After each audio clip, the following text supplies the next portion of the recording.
National Testing Agency has released the Common University Entrance Test CUET UG application form online. Candidates can now fill the CUET UG 2025 application form at cuet.nta.nic.in. In this video, we will guide you on how to fill the CUET UG 2025 application form.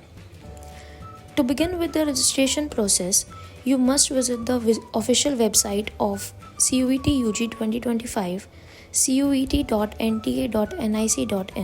and click on the tab Registration for CUET UG 2025 is live.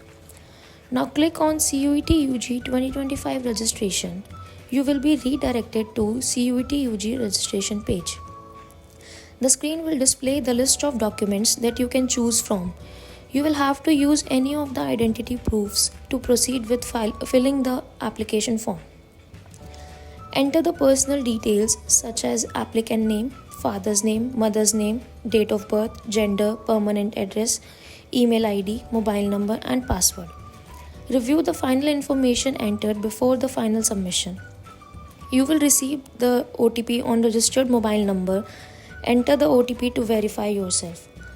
Candidates can now fill the CUET UG 2025 application form by entering the following details: personal details, identity details, APAR ID, test paper details. Candidates can add up to 5 subjects, exam center details, choose up to 4 exam centers, qualification details, additional details, and emergency contact details. Now you will be asked to upload the documents. Candidates can upload the documents in the prescribed size and format. At last, pay the CUET UG application fee. The CUET registration fee will be generated automatically on the basis of the number of subjects chosen. Once the payment is made, take a printout of the application form and fee receipt.